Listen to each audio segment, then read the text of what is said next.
I mean, it certainly looked like a human to me. I don't know how you wouldn't make that mistake. Hello and welcome to News You May Have Missed. My name is Automatic. The way this works is I will read you 7 news stories, of which 6 will be true. 1 is a lie. The first person to guess the lie will be featured in the next video. Last week's winner was Otter Lee from New York, who did in fact guess that the square dancing story was the lie. Today's show is brought to you by Mitly.com, the one-stop rental shop for all of your musical needs in New York City. With their monthly and peer-to-peer rental platforms, you can make the music you've dreamed of at a fraction of the cost. With guitars, amps, keyboards, mixing boards, microphones, and much more. Check it out at Mitly.com. In our first story tonight, in Santa Cruz, California, police are on the hunt for a man they are calling the Mrs. Doubtfire robber. The man robbed the second U.S. bank branch in Santa Cruz without a weapon while wearing a blonde wig, thick glasses, and navy scrubs. He handed the bank teller a note and got away with an unannounced amount of money. Do you ever wish that sometimes you could freeze frame a single moment in your day, look at it and say, this is not my life? I'm sure this guy does, Robin Williams. A new study released in the New England Journal of Medicine showed a strange correlation between higher blood sugar levels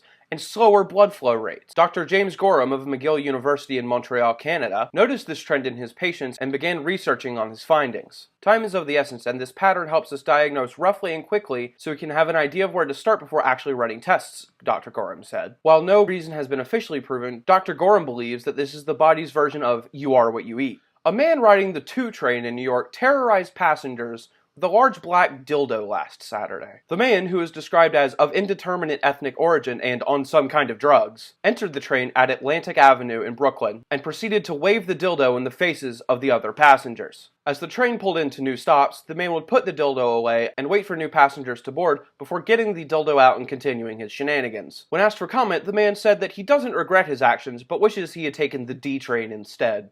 An Oklahoma family was in for an unwelcome surprise when they went to a local KFC with their twin 6-year-old boys and saw a sex scene on the restaurant's TVs. The Whalen parents did their best not to react to the heavy moaning and panting on the screen, while another customer complained to the staff. The television was not showing pornography, but the show Outlanders on the Starz channel. The fast food giant has issued an official apology. The biggest complaint that Mr. Whalen had was that he had ordered extra crispy tenders, not breasts and thighs. Students at the University of Wisconsin-Madison recently completed a 5.5-ton Rice Krispie treat in an attempt to get into the Guinness Book of World Records. The treat eclipses the previous record holder by almost 1,000 pounds and will be chopped up and sold for charity. Students decided to make this colossus dessert as the first stage of coping with their recent NCAA championship loss.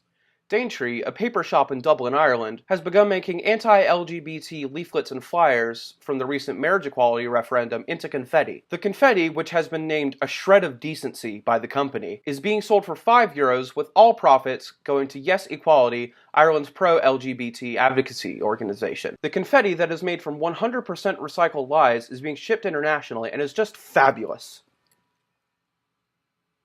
And finally, Saudi Arabia has rejected a gift of 4 monkeys from Sweden due to a diplomatic spat between the nations. In March, Saudi Arabia withdrew its ambassador to Sweden, and although a diplomatic connection has been re-established, relations have yet to return to normal. The pygmy marmosets that the Skansen Zoo promised to the Saudis will be given to another country if an agreement cannot be reached. The Swedes have reportedly asked the Saudis to stop monkeying around. Which story was fake?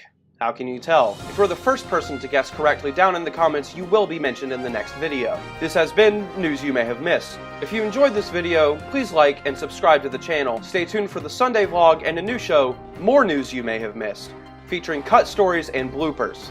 It's a weird world out there, don't get fooled by it.